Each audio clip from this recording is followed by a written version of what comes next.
basically like social media promoters with a smaller following, right? Like a couple thousand. And they have fewer followers, but their posts, they pack a bigger punch due to their high level of engagement, right? And they found a niche in their industry, whether it's coffee, whether it's something, and you'll find these people. Like if you search on in your community, right? You can look up a gym near you, or you can look up a popular building near you, or your city name, right? And you'll find these people on there. And you don't want to hit like the ones that are like millions, right? And stuff like that. No, they're used to that stuff. You want to hit the smaller ones, right? And I learned this pretty well from a couple people. Dr. Nathan Coughlin. I learned it from as well Dr. Tyler Brady and other ones who they're like, yeah, go for like the ones who are a couple thousand. And this is becoming a bigger strategy. And they started to play a bigger role in like converting their followers to follow people or to go into their practice and stuff like that. They can connect with the audience and they boost brand awareness, these micro influencers. So you want to also double up on that, right? Yeah. So for example, don't just reach out to, and there are website guys like literally where you can go and find influencers and they will tell you how many followers and stuff they have. But the easiest thing is like go onto Instagram, do like hashtag and do your town or like moms, in your town or town mom. Like, so let's say your Princeton moms in Princeton dads in Princeton, and see everybody who pops up and then find somebody who has like micro influencers.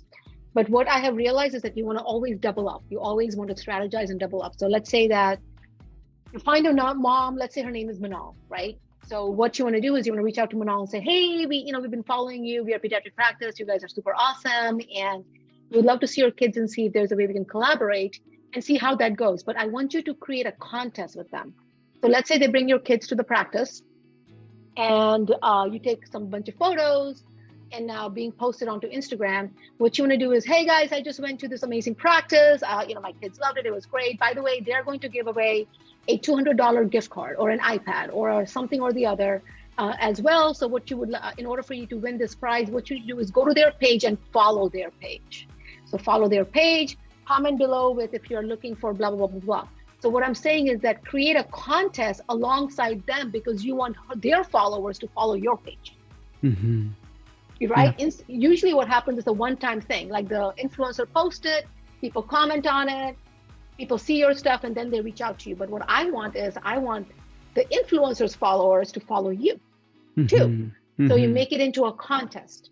And because you make it into a contest, a part of that content says, hey, go ahead and follow our page. So now every time you're posting, they're following you. You get my gist, you get my point as to what I'm saying. Mm-hmm. So don't just find an influencer and be like, okay, let's work together. Like always leverage, strategize. If you need help, if you're talking to an influencer and you need help, shoot us an email, right? Michael and I look at those emails and we'll get back to you with some tips and strategies, but strategize. Yeah, strategize, definitely. And remember, the micro influencers, right? Because they're still considered everyday people, unlike those hard to reach celebrities. So their audience are actually more likely to trust their opinions and recommendations. Mm-hmm. So if you can invite them to your practice, right? They get to know you. Maybe you do some free work on them or not. You don't have to do anything for them, but just like, or for their child. And then, like what Minal said, make sure you have the end goal in mind. Always have that end goal in mind where you're like, I want your followers to be here. I want them to follow me. And at the same time, I want them to come into my practice. Cheeks and seats. That's the main goal always, right? So it's not so much like we got all these numbers and likes and everything, and then nothing happens, right? It's always cheeks and seats.